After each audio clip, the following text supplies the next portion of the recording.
Hello everyone, welcome back to my YouTube channel. इस video में हम लोग देखने वाले हैं ऑल इंडिया में जितने भी एम्स हैं वो नारसेट का एग्ज़ाम अगर अभी आप बीएससी नर्सिंग कर रहे हैं या कंप्लीट हो गया तो नारसेट का आप पेपर जरूर दीजिए।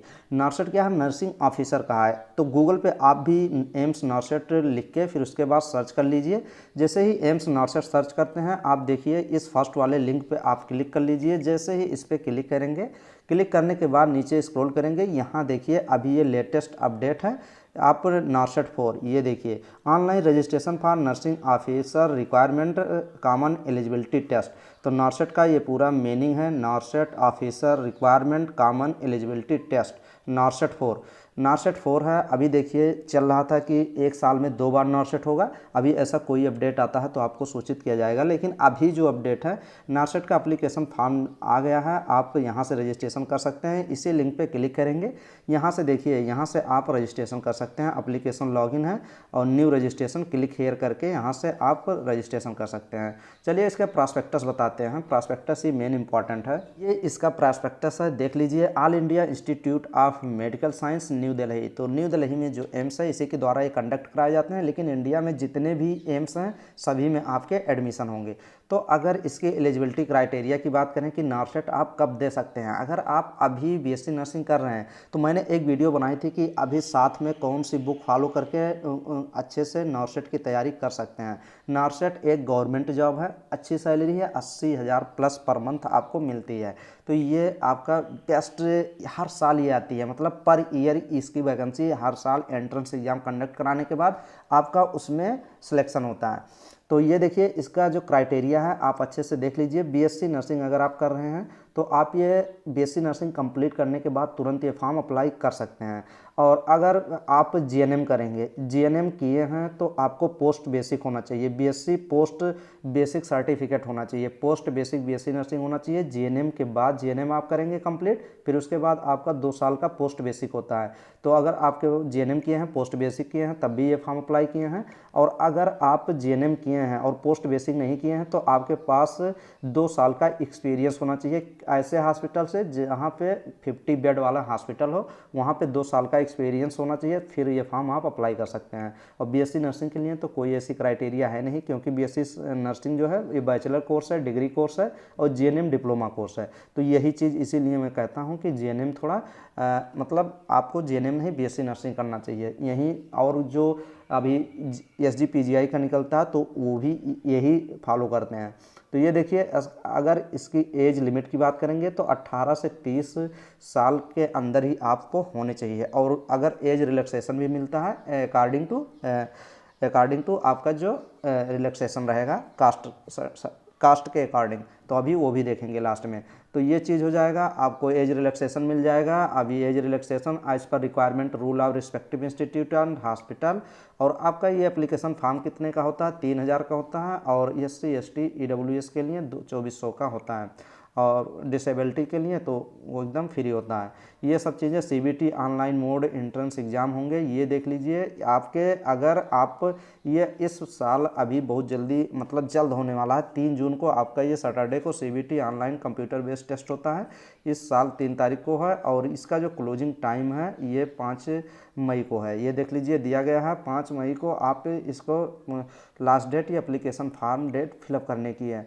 और कुछ चीज़ें देख लेते हैं। एज रिलैक्सेशन देख लीजिए, कितने साल आपका एज रिलैक्सेशन और 30 साल में और जोड़ सकते हैं। तो SC ST कैटेगरी के स्टूडेंट 5 ईयर्स रिलैक्सेशन दिया जाता है, तो 35 साल का तक आप ये फॉर्म अप्लाई कर सकते हैं। और OBC कैटेगरी के लिए 33 ईयर तक ये फॉर्म अप्लाई कर सकते हैं। और PWD जो स्टूडेंट होते हैं वो 10 ईयर्स के एज रिलैक्सेशन, PWD OBC 13, तो इस हिसाब से रिलैक्सेशन प्रोवाइड किए जाते हैं। इसी प्रॉस्पेक्टस में अलग से ये भी ऐड कर दिया गया है, एनेक्जर दिया गया है। इसमें देख लीजिए, लिखिए अगर इसमें कितने एम्स इंक्लूड हैं जहाँ पे जॉब लग सकता है। तो ये आपका टोटल 18 एम्स हैं, 18 एम्स टोटल हैं। ये देख लीजिए, भुवनेश्वर, फिर उसके बाद बीबी नगर, बिलासपुर कहाँ पे है?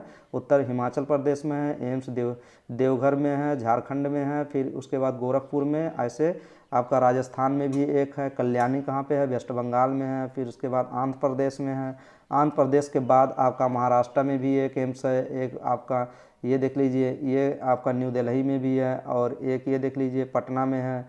और ये रायबरेली में एक एम्स है, और आपका छत्तीसगढ़ में एक एम्स है, गुजरात में एक एम्स है, उत्तराखंड में है और जम्मू में है। तो 18 एम्स टोटल है जहाँ पे आपका जॉब लगेगा। अब अकॉर्डिंग टू आप कितने अच्छे नंबर लाते हैं उसी के अकॉर्डिंग देख लीजिए। लेकिन एक चीज़ और आपको चीज़ें बता देते हैं, ये भी आपको पता होना चाहिए। इंपॉर्टेंट एज पर decision in fourth meeting of CIB held on 27 जुलाई 2019 में एक मीटिंग हुआ था, उसी में ये लोग डिसीजन बहुत गलत ले लिए थे। उसमें ये जितनी भी सीटें हैं लगभग 3,000 3,500 सीटें हैं, तो ये मान के चलिए 3,000 सीट मान के चलिए टोटल है। तो 3,000 में उसमें 80% सीट जो होती है रिजर्व की जाती है फीमेल कैंडिडेट के लिए।